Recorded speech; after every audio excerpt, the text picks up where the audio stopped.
धमाल मम्मा चिड़िया TV. Please हमारे channel को सब्सक्राइब कर लीजिए। टूनी चिड़िया और दुष्ट कौवा। बीते कुछ दिनों से जंगल में कड़ी बारिश हो रही थी। बारिश के कारण जंगल का हर पक्षी काफी परेशान था। करीब 4 दिन से लगातार बारिश चल रही थी। ये बारिश तो बंद होने का नाम ही नहीं ले रही है। माँ, मुझे भूख लगी है। 4 दिन से मैंने कुछ नहीं खाया। आप कैसे भी करके मेरे लिए खाना लाइए माँ। चमेली बिटिया, बाहर कितनी बारिश हो रही है। इस बारिश में तो बाहर निकला भी नहीं जा रहा। अब इतनी बारिश में मैं कहाँ से तुम्हारे लिए खाने की व्यवस्था करूँ?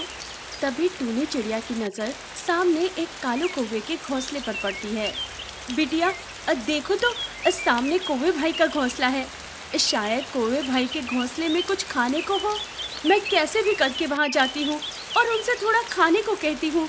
तुम घोंसले में ही रहना, गलती से बाहर मत निकलना।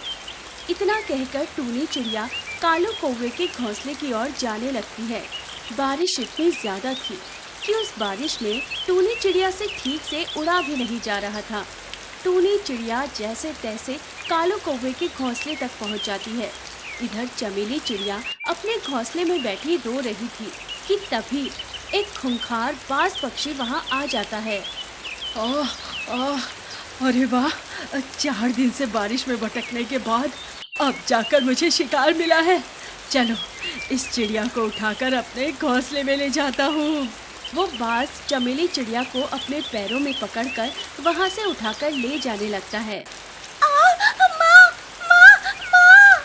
4 दिन से भूखे रहने की वजह से बाज इतना कमजोर हो चुका था कि उससे ठीक से उड़ा भी नहीं जा रहा था।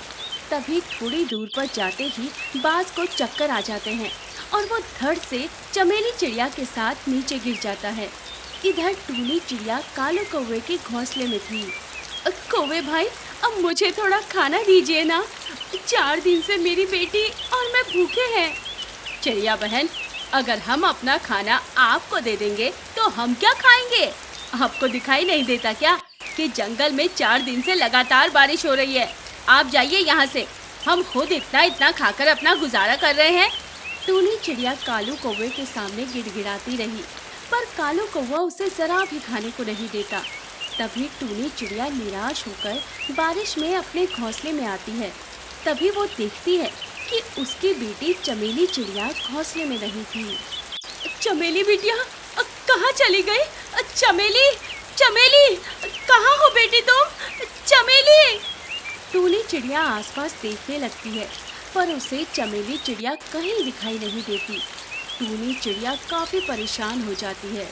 तभी वो उसी बारिश में बाहर निकलकर अपनी बेटी को तलाश करने लगती है।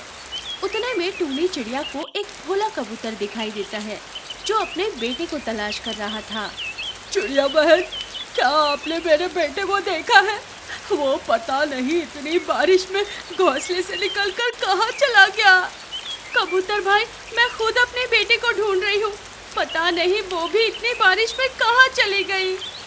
उतने में वहाँ चमन तोता आता है। अरे चिड़िया बहन, कबूतर भाई, आपको पता है हमारे इस जंगल में पहाड़ी वाले कई सारे खूंखार बाज पक्षी घुस आए हैं।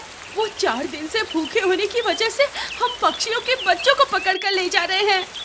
ये बात सुनकर दोनों के होश उड़ जाते हैं। क्या? इसका मतलब हमारे बच्चों को भी वो बाज लेकर चला गया?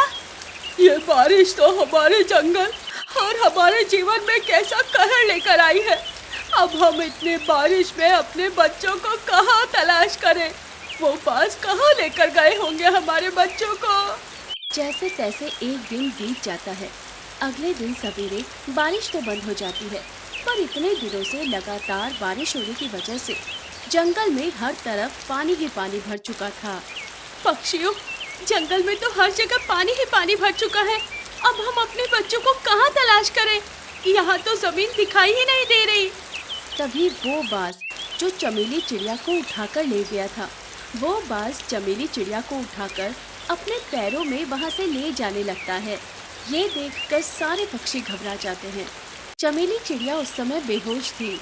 चिड़िया बहन, वो देखिए, वो बाज आपके बच्चे को उठाकर ले जा रहा है। मेरी बच्ची! अरे पक्षियों, मेरी बच्ची बच्ची को उस बाज से बचा लीजिए। सारे पक्षी उस बाज का पीछा करने लगते हैं। तभी वो बाज उड़ते उड़ते सीधे कालू कौवे के घोंसले के पास जा गिरता है और चमेली चिड़िया कालू कौवे के घोंसले में गिर जाती है। कौवे भाई, मेरी बच्ची को बचा लीजिए, मेरी बच्ची को अपने घोंसले में ले लीजिए। अरे बाप रे, इस चिड़िया के कारण कहीं ये खूंखार बाज मेरे बच्चों को भी ना पकड़ ले। एक काम करता हूँ, मैं इस चिड़िया को नीचे पानी में फेंक देता हूँ। इस चिड़िया को पकड़ने के लिए ये बाज भी यहाँ से चला जाएगा। तभी कालू कौवा चमेली चिड़िया को धक्का देकर नीचे पानी में फेंक देता है। ये देखकर वो बाज गिरते पड़ते नीचे आता है और चमेली चिड़िया को अपने पैरों में उठाकर वहाँ से लेकर चला जाता है। ये देखकर टूनी चिड़िया और जंगल के सारे पक्षी उदास हो जाते हैं और सब कालू कौवे के पास आते हैं। ये क्या किया आपने कौवे भाई? आपने मेरी बच्ची को उस खूंखार बाज के हवाले कर दिया। क्या आपको मेरी बच्ची पर जरा भी रहम नहीं आया? मैं क्यों तुम्हारी बच्ची पर रहम करूं? यहाँ मेरे बच्चे मेरे घोंसले में बैठे हैं। अगर तुम्हारी बेटी को मैं अपने घोंसले में ले लेता तो वो बाज मेरे बच्चों को भी पकड़ कर ले जाता। मुझे केवल अपने बच्चों की चिंता है और अपने परिवार की। मैं तुम्हारे बच्चों की चिंता क्यों करूं? तुम अपने बच्चों का ख्याल खुद रख लो। चलो जाओ, निकलो यहाँ से। तभी पानी के दबाव से कालू कौवे का घोंसला जिस पेड़ पर था वो पेड़ टूटकर नीचे गिर जाता है और कालू कौवा उस पेड़ के नीचे दब जाता है और उसका परिवार पानी में बह जाता है। ये देखकर जंगल के सारे पक्षी कालू कौवे के बच्चे और उसकी पत्नी को उठाकर पानी के बाहर एक दूसरे पेड़ पर ले आते हैं और इधर कालू कौवा पेड़ के नीचे फंसा जोर जोर से चिल्लाने लगता है। अब बचाओ मुझे, अब मुझे इस पेड़ के नीचे से निकालो। अब मुझे बहुत दर्द हो रहा है। पक्षियों, हमें कालू कौवे को बचाना होगा वरना ये मर जाएगा। चिड़िया बहन, इस कौवे ने आपकी बच्ची को मौत के घाट उतार दिया, फिर भी आप इस कौवे को बचाने को कह रहे हो। इस दुष्ट कौवे को हम नहीं बचाएंगे, मरने दो इसे, यही इसकी सजा है। सारे पक्षी टूनी चिड़िया को यही बात कहते हैं। पक्षियों के मुंह से ये बात सुनकर कालू कौवे की आंखों में आंसू आ जाते हैं और वो दर्द के मारे चिल्लाने लगता है। तभी टूनी चिड़िया कहती है, नहीं पक्षियों, ये कौवा बुरा है तो इसका मतलब ये नहीं कि हम इसे अपनी आंखों के सामने मरने दें। हमें अपनी अच्छाई दिखाकर इस कौवे की जान बचानी चाहिए। इसके पीछे इसका पूरा परिवार है। अगर ये कौवा मर गया तो इसके परिवार का क्या होगा? पक्षियों, मैं आपके सामने हाथ जोड़ती हूँ, इस कौवे को बचा लीजिए।